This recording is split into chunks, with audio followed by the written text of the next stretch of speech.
Actualité de la chirurgie. La fermeture du canal artériel. C'est une première au Centre national hospitalier et universitaire Hubert Maga de Cotonou. Nous sommes au service de chirurgie viscérale. Ici, tout se passe sous la supervision du professeur Delphine Méinto, chef du service de chirurgie viscérale, du professeur Martin Wenassi, chef service de cardiologie et du professeur Jean-Olory Togbé, chef des services chirurgicaux communs. La première intervention chirurgicale cardiaque à cœur fermé sera réalisée par le Dr Wilfried Gandji, chirurgien thoracique et cardiovasculaire. Cet enfant dont vous parlez, c'est un enfant qui a eu à bénéficier d'une thoracotomie. Nous allons dans le thorax en essayant de corriger les anomalies. Notre patiente est une fillette de 6 ans. Sa mère décrit la situation de sa fille et ses angoisses avant l'intervention. C'est ma fille qui a un problème de cœur. Les docteurs appellent ça canal, mais moi je ne sais pas ce que ça veut dire. Mais ce qui m'a expliqué dans la tête, c'est qu'il y a un trou au niveau du cœur qu'il fallait refermer. Cet enfant a ce que nous appelons une persistance du canal artériel. C'est un conduit artériel qui relie normalement l'artère pulmonaire avec l'aorte thoracique pendant la vie fœtale. Chez certains enfants, ce canal ne se ferme pas. J'ai constaté ce truc le battement de cœur de ma fille depuis qu'elle avait 4 ans.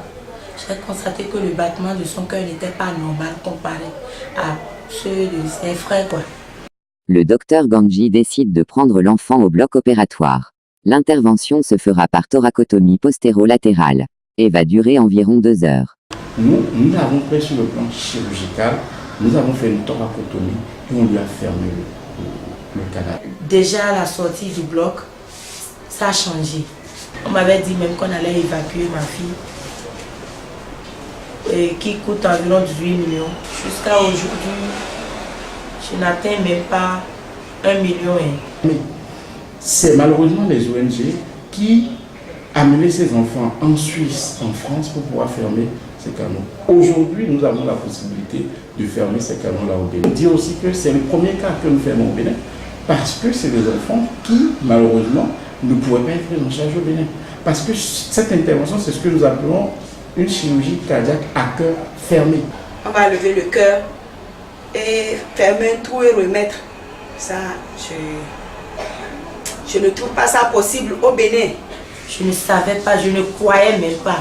Parce que jusque-là, je ne croyais pas. Je disais, c'est pas vrai. Mais après, l'enfant parlait, elle m'a envoyé l'audio pour dire que je suis sortie. Et je vais bien, que j'ai seulement un peu mal. Et j'ai dit, gloire à Dieu.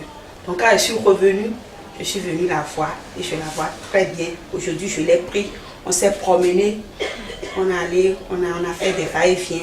Elle se porte très bien. Non, mais je voudrais déjà remercier le chef de l'État, le président Patrice Talon, qui n'a ménagé aucun effort pour nous faire équiper un bloc ici, qui existait déjà, mais qui manquait d'équipement.